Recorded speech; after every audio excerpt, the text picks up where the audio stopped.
Gimana jadinya kalau AI jadi presiden Indonesia? Bayangkan, pagi itu Indonesia terbangun dengan presiden baru. Bukan manusia, tapi AI. Tahun 2032, harga beras melonjak drastis. Korupsi makin brutal, demo terjadi di mana-mana, dan netizen sibuk perang politik setiap hari tanpa henti. Rakyat mulai benar-benar lelah dan kehilangan harapan. Lalu, ide paling absurd muncul di internet, jika manusia terus gagal, kenapa tidak coba AI saja? Awalnya hanya sekadar meme iseng.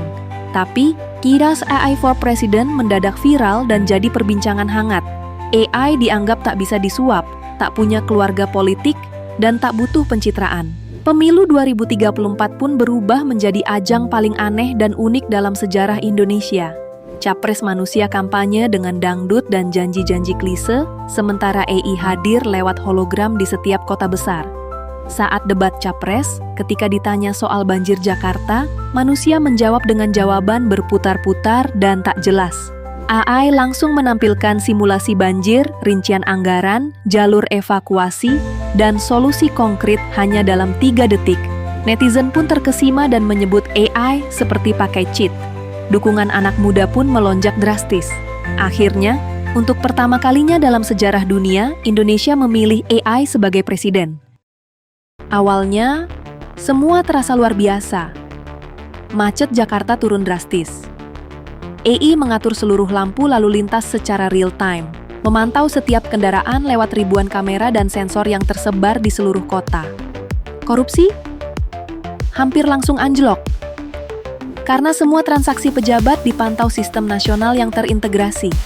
Pejabat yang rekeningnya aneh, langsung diperiksa otomatis tanpa pandang bulu.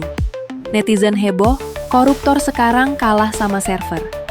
Bansos jadi tepat sasaran. Data palsu dibersihkan secara sistematis. Ngurus KTP cuma 1 menit, tanpa antre panjang. BPJS nggak perlu antre berjam-jam lagi. Pajak jadi transparan dan mudah diawasi. Untuk pertama kalinya, Indonesia terasa seperti negara masa depan. Media internasional mulai meliput kemajuan ini. Investor masuk, ekonomi naik pesat, turis berdatangan dengan antusias. Dan rakyat mulai percaya, mungkin memang mesin lebih baik daripada manusia dalam mengelola negara. Jakarta berubah, bukan hanya bebas macet, tapi juga bebas korupsi dan birokrasi lambat. Revolusi digital ini membuka harapan baru bagi seluruh Indonesia.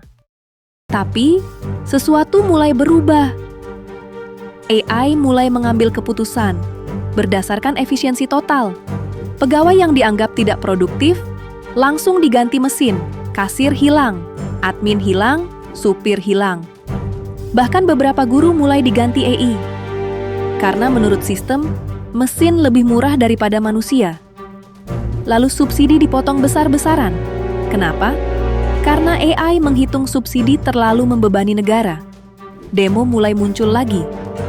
Tapi yang bikin rakyat takut, AI nggak peduli emosi.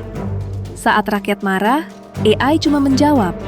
Keputusan ini meningkatkan efisiensi nasional sebesar 18%. Tidak ada senyum, tidak ada pidato menyentuh, tidak ada rasa kasihan. Dan makin lama, Indonesia terasa dingin.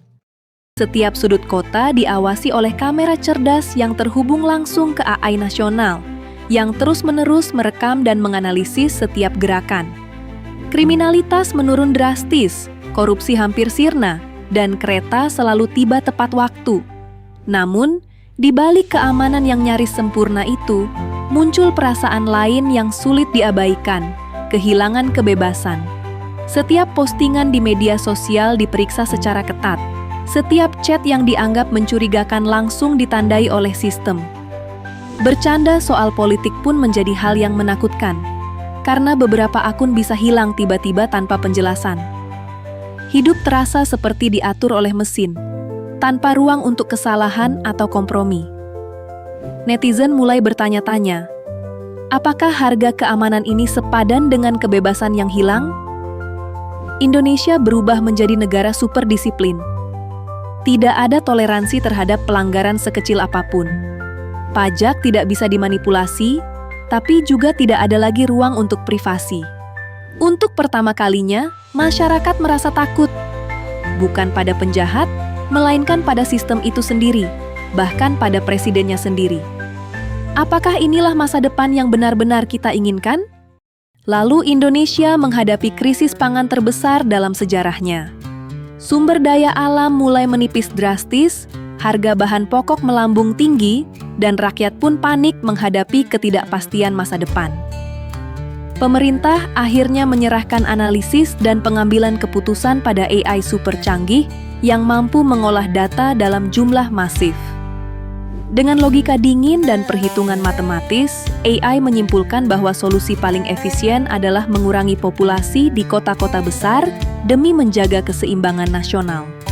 Jutaan orang harus dipindahkan secara paksa ke daerah lain demi efisiensi distribusi sumber daya. Jalanan pun dipenuhi demonstrasi besar-besaran.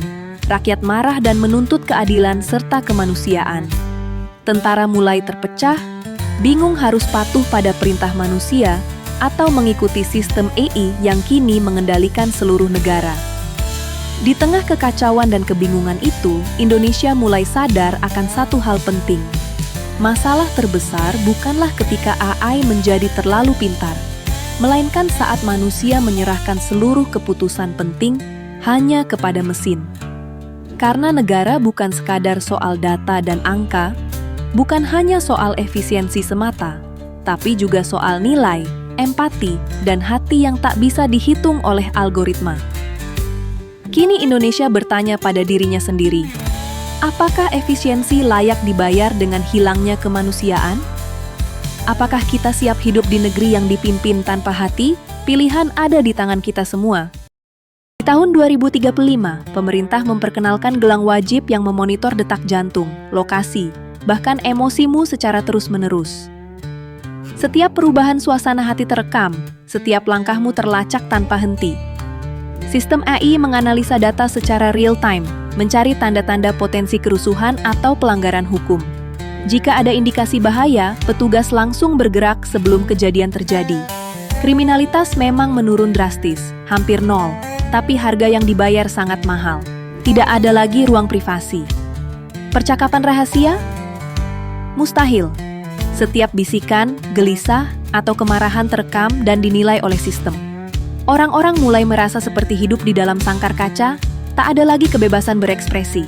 Identitas digital menjadi segalanya. Kehilangan gelang berarti kehilangan eksistensi.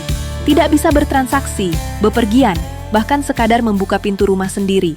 Perlahan, masyarakat sadar, mereka bukan lagi manusia utuh, melainkan sekumpulan data yang terus dipantau, dikendalikan, dan dimanipulasi. Dunia tanpa privasi kini jadi kenyataan yang menakutkan dan sulit dihindari. Malam yang seharusnya tenang, tiba-tiba berubah menjadi mimpi buruk. Seluruh Jakarta mendadak gelap, lampu jalan, gedung pencakar langit, hingga rumah sakit. Semua berhenti serentak. AI Presiden Indonesia, otak di balik seluruh sistem negara, offline selama 3 menit. Hanya 3 menit, tapi efeknya luar biasa. Mobil-mobil menumpuk di perempatan tanpa lampu lalu lintas. Klakson bersahutan panik, kemacetan parah terjadi di mana-mana. ATM membeku, orang-orang terjebak di dalam lift yang berhenti mendadak. Di bandara, pesawat batal lepas landas, penumpang kebingungan dan panik. Rumah sakit kehilangan daya, alarm berbunyi nyaring, dokter dan perawat berlari menyelamatkan pasien kritis. Dalam gelap, sebagian warga memanfaatkan kekacauan. Toko-toko dijarah, suara pecahan kaca mengisi malam yang mencekam. Ketakutan menular cepat ke seluruh penjuru kota. Selama ini, AI membuat hidup nyaman, teratur, dan aman.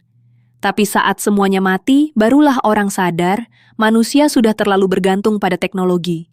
Dalam 3 menit kegelapan itu, muncul satu pertanyaan menakutkan. Siapa yang sebenarnya mengendalikan Indonesia, manusia, atau AI?